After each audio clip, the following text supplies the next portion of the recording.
오늘날 기독교의 3대 절기는 부활절, 오순절, 성탄절로 알려져 있습니다.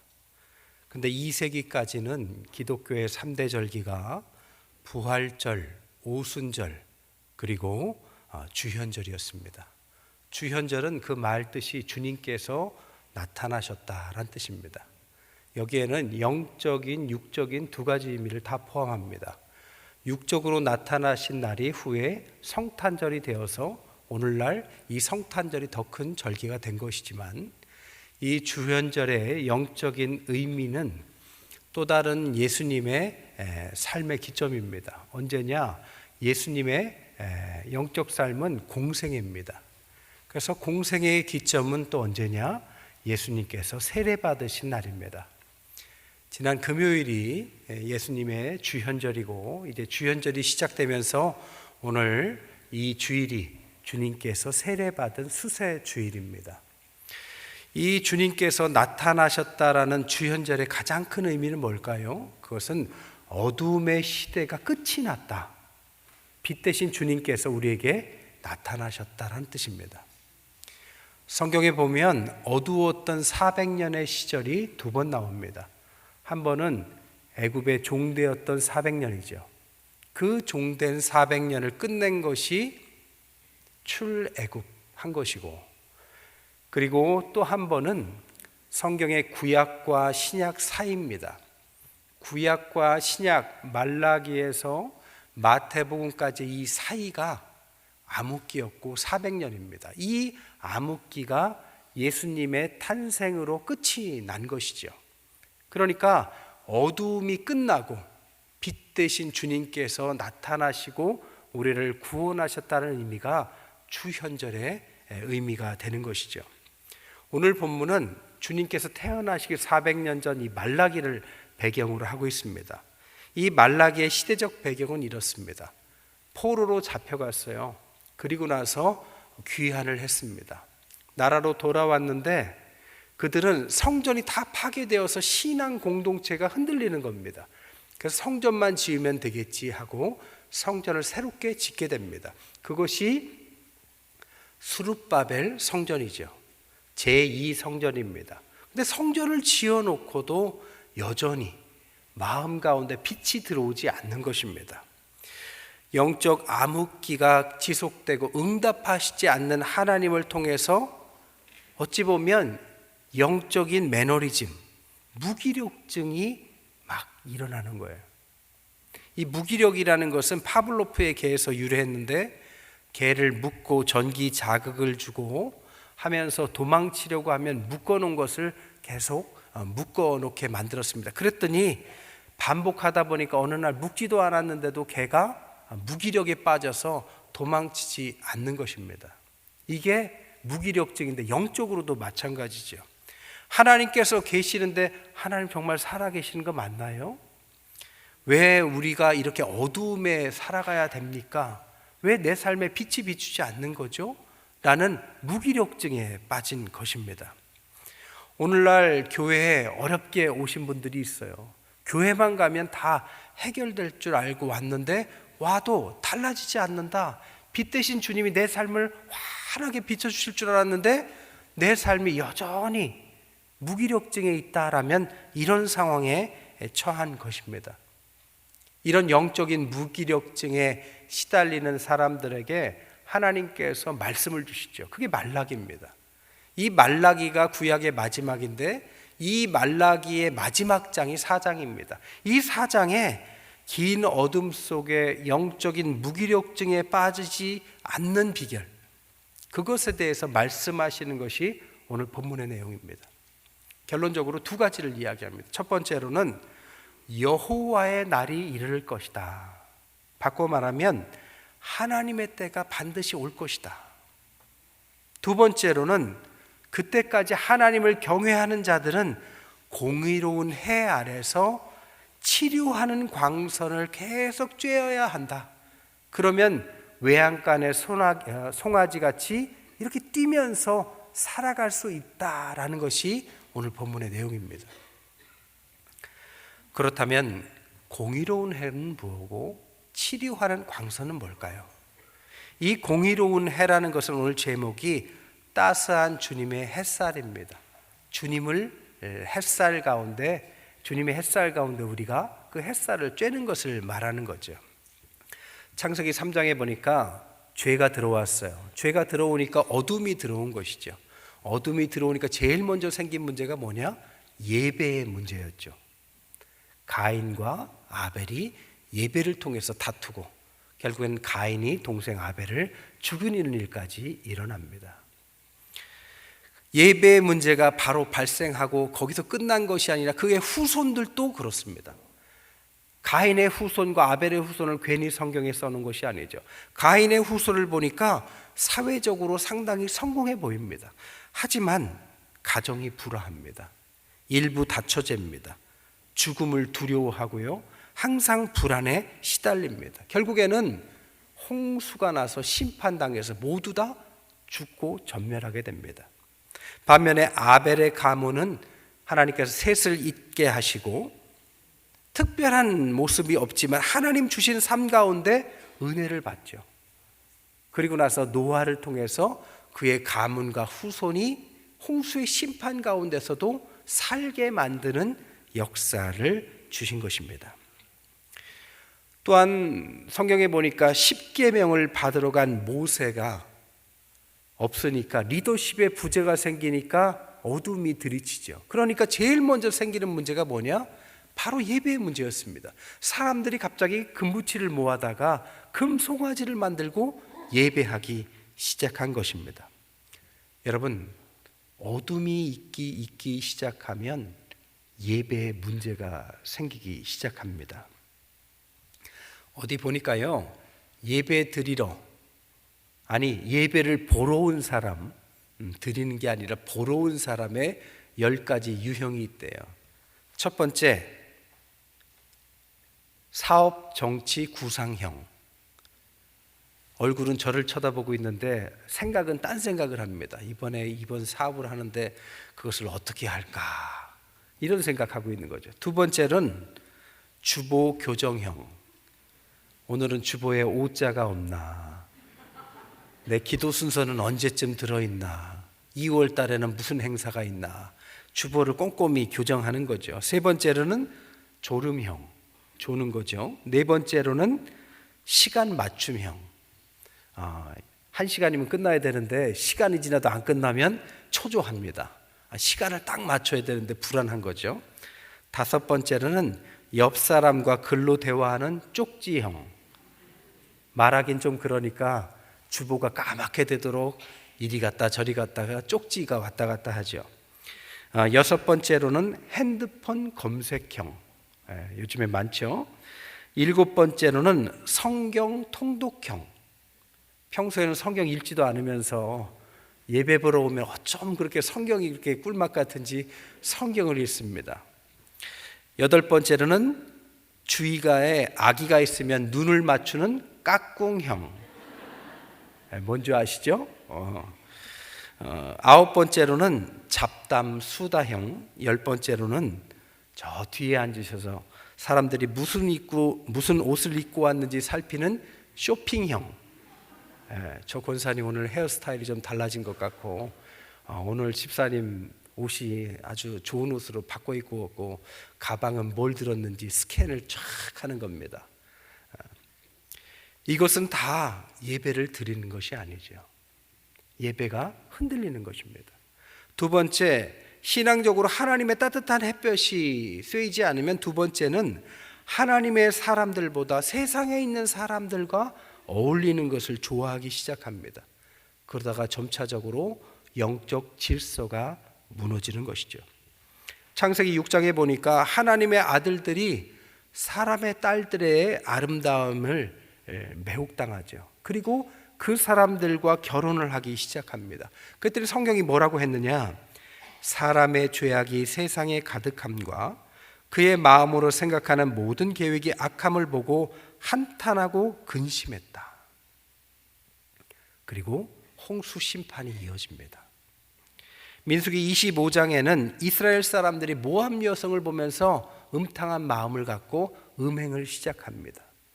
그리고 나서 부활해서 2만 4천 명이나 되는 사람들이 연병으로 심판을 받죠. 이 모든 것들은 바로 하나님의 사람들이 세상에 곁눈질하면서 물들어가기 때문이죠. 고든 맥도날드는 내면 세계의 질서와 영적 성장이라는 책에서 영적 싱크홀 신드롬을 이야기했습니다. 싱크홀 아시죠?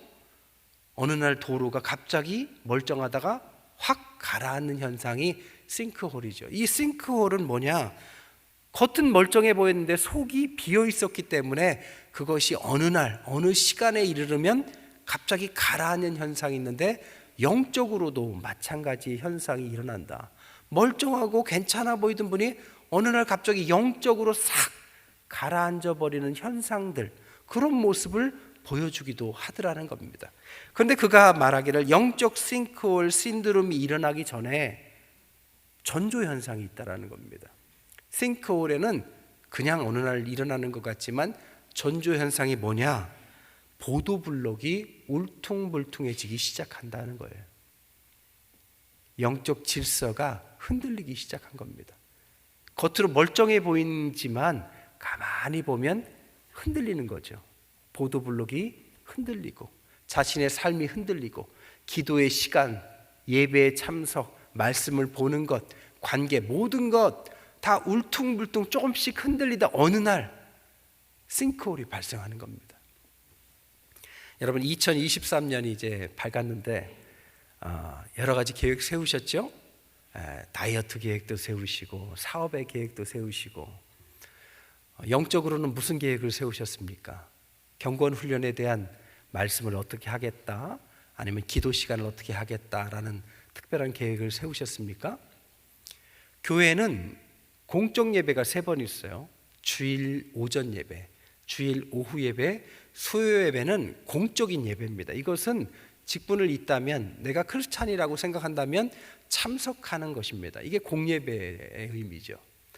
그것만 있는 것이 아니라 새벽 예배도 있고 금요 철야도 있습니다. 왜냐?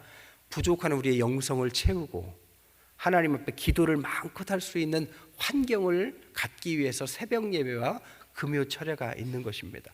올해부터는 뭐 여러 가지 중에서 특별히 새벽 예배가 이제 시편이 다음 주 내일이면 끝이 나는데, 시편을 끝내고 나서는 주보에 실어드리는 큐티의 순서대로 새벽 예배를 이제 하려고 해요. 왜냐? 여러 성경을 말씀드리니까 혼란스러운 것 같아서 말씀을 성도들이 같이 일치해 가면서 새벽 예배 오시든지 못 오시는 분들은 집에서 큐티를 하시라고 그 말씀을 실어드리고 함께 하는 것입니다.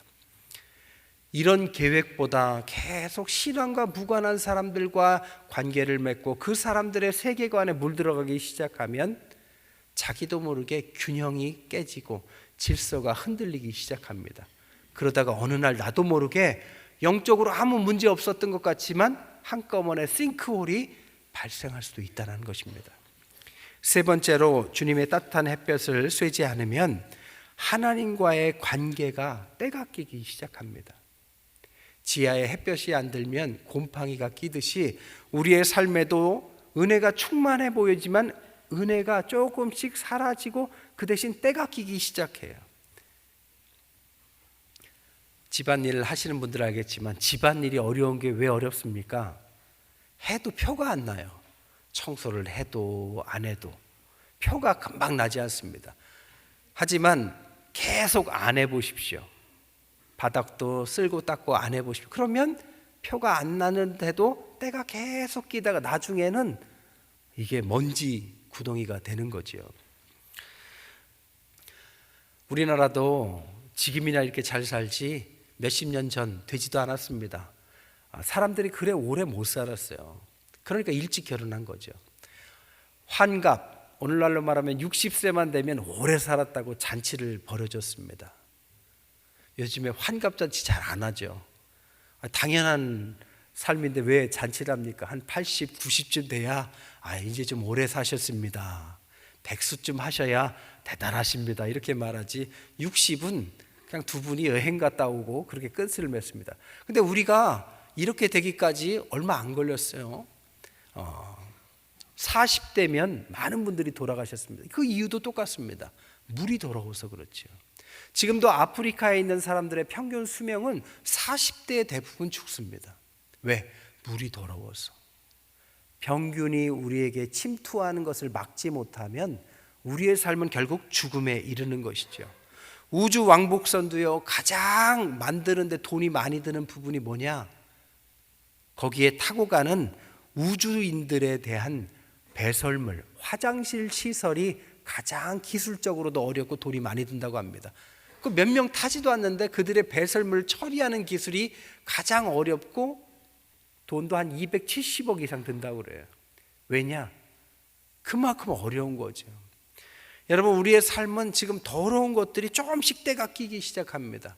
근데 그것을 주님의 은혜 가운데 우리를 씻어내지 않으면, 그 햇빛 가운데 두지 않으면 곰팡이가 피어서 어느 날은 우리를 죽음에 이르게 되는 것이죠. 그래서 우리는 매일매일 씻어야 되고 매일매일 주님의 햇볕 가운데 우리를 노출시켜야 되는 것입니다. 이 빛을 쬐는 방법이 뭐냐?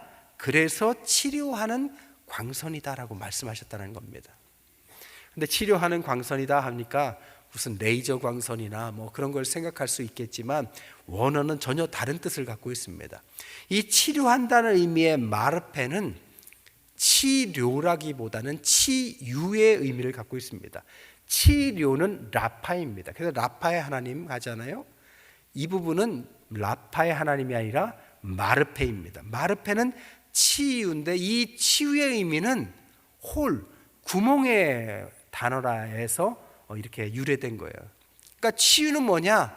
치료는 병을 낫게 한다지만 치유는 우리 안에 있는 구멍을 메운다란 뜻입니다. 싱크홀이 일어나는 그 구멍, 나도 모르게 조금씩 구멍이 생기는 그 영적인 구멍을 메워준다는 의미입니다. 어떻게 해요? 광선을 바라는데 광선의 원어가 까나푼데 이것은 광선의 뜻이 아니라 날개의 뜻입니다. 결국에는 치료하는 광선이라는 뜻은 치유하는 날개다, 이런 뜻입니다. 우리 삶의 싱크홀, 영적 싱크홀이 일어나면서 때가 끼기 시작할 때 하나님의 따뜻한 날개가 우리 안에 오십니다. 그리고 예배를 통해서, 영적인 울타리를 통해서, 하나님과의 관계의 회복을 통해서 하나님의 따스한 감싸 안음, 그것을 얻는 것이죠. 현대인들은 겉은 멀쩡한데 속이 멍들어 있는 부분이 많아요. 속이 구멍난 분이 많은 것 같아요. 뭘 보면 알 수 있느냐? 나는 자유인이다를 보면 알 수 있습니다. TV 보셨어요? 나는 자유인이다. 자연인이다. 죄송합니다. 자연인이다. 세상에 살다가 너무 힘든 분들이 일에 지치고 또 사람에 지치면 어느 날 훌쩍 떠나가서 저 산에 사람이 아무도 살지 않는 곳에 가서 자연인으로 사는 내용이 이 나는 자연인이다라는 프로잖아요. 이 프로가 처음 시작됐을 때 사람들은 이 방송국 관계자들이 이걸 누가 보겠냐, 한두 번 해봐서 파일럿 프로그램으로 한번 해보자 했는데 시청률이 너무 좋은 겁니다. 여러분, 왜 시청률이 좋을까요? 공감하기 때문이죠. 나는 용기가 없어서 저렇게 뛰쳐나가서 산에는 못 살지만 저렇게 산에 가서 사는 마음이 이해가 되는 거죠. 일하다 보면 다 도망치고 싶을 때가 있어요. 사람과의 관계가 좋을 때도 있지만 어려울 때도 많습니다. 그러면 다 벗어 던지고 아무도 없는 곳에 혼자 가고 싶은 마음이 사람들에게도 있는 거죠. 그럴 때 여러분, 산으로 가시지 말고 하나님의 따뜻한 날개 아래 거하십시오. 그것이 치료하는 광선, 치유하는 날개인 것입니다. 우리 마음에 싱크홀이 일어나서 우리를 무너뜨리는 이유는 속이 비었기 때문입니다. 속을 비운 속을 채워야만 해결이 되는 것이죠. 이 채우는 방법은 도망치는 것이 아니라 예배를 통해서 채워가고, 영적 울타리를 통해서 채워가고, 그리고 하나님과의 관계를 기도와 말씀 가운데 채워가는 것입니다. 그때 하나님의 날개가 순간순간에 우리를 감싸 안으시고 회복해 주시는 것이죠. 햇볕을 한 번 쐬면 끝나는 것이 아니듯 계속 우리에게 예배와 기도와 경건 생활을 통해서 하나님을 만날 때마다 하나님은 누구야? 내가 너를 사랑한다. 너는 왜 밖에서 답을 찾니? 나에게 와라. 우리를 감싸 안으시고 보듬으시고 그 가운데 얼굴을 파묻고 우십시오. 그리고 말씀을 통하여 다시 회복하십시오. 이것이 바로 치료하는 광선, 치유하는 날개 가운데 거하는 하나님의 백성들이 살아가는 길인 것입니다. 그때 어떤 일이 일어났냐? 오늘 외양간에서 나온 송아지같이 뛰리라 이렇게 말씀하신 거죠. 송아지는 외양간에 있다가 갇혀 있다가 나오면 막 신나서 뛰어다니듯이 막 신나서 뛰는 힘이 있는 거죠. 찬송가 370장에는 주 안에 있는 나에게 3절에 이렇게 나옵니다. 내 주는 자비하셔서 늘 함께 계시고 내 궁핍함을 아시고 늘 채워주시네. 주님을 찬송하면서 할렐루야 할렐루야 내 앞길 멀고 험해도 나 주님만 따라가리. 주님이 채워주시는 것이죠. 한 가지 이야기만 더 하고 마칠게요. 제가 옛날에 있던 교회에 선교사님이 계셨는데 안식년으로 오셨어요. 내 자녀가 중3인데 한 해에 30cm 가까이 컸습니다. 커도 그렇게 한꺼번에 크는 걸 보니까 너무 놀라워요. 근데 애가 진짜 외양간의 송아지같이 막 뛰어다니고 농구하고 축구하고 막 신나게 뛰어다니는 거예요. 부모가 좀 걱정이 됩니다. 한꺼번에 저렇게 많이 크면 뼈가 좀 약해진다던데 병원을 한번 데리고 가봤어요. 그래 조사해 봤더니 놀랍게도 골밀도가 촘촘하다는 겁니다. 그 이유가 뭔가 하고 따져봤더니 이 선교사님이 아프리카 선교사였어요. 그래서 어렸을 때부터 햇볕을 많이 쬐가지고 아이들의 골밀도가 촘촘해져가지고 30cm라는 급격한 성장이 있었지만 뼈가 튼튼해졌다는 것입니다. 마찬가지입니다. 여러분 우리의 삶 가운데도 주님이 함께 계시고 주님의 햇빛 가운데 우리를 따뜻한 햇볕에 쐬면 우리는 급성장을 하지만 촘촘해집니다. 웬만한 것에 시험 들지 않고요. 하나님의 백성답게 살아갈 능력이 있고 힘이 있고 송아지같이 막 뛰어다닐 수 있는 능력이 있게 되는 것이죠. 여러분 추위는 열이 없는 것이고 어두움은 빛이 없는 것이고 악은 하나님이 없는 것입니다. 결국에는 하나님이 빛으로 우리에게 오신 이 주연절처럼 빛으로 오신 주님 안에서 그의 날개 아래 살아가는 사람에게는 추위도 없고 어두움도 없고 빛 가운데 살아가는 역사가 있는 것입니다. 올 한 해 이제 1월입니다. 여러 계획 가운데 다시 한번 영적인 경건 생활의 계획을 다시 한번 세워보세요. 기도의 계획도 말씀 통독과 혹은 말씀을 쓰는 거든 뭐든 좋습니다. 하나님의 교제권도 한번 회복해 보시고 그 속에서 하나님의 따뜻한 햇볕 가운데 성장하시고 튼튼해지시고 건강하시고 능력 있는 우리 태평의 모든 가족들 되시기를 주님의 이름으로 간절히 축원드립니다.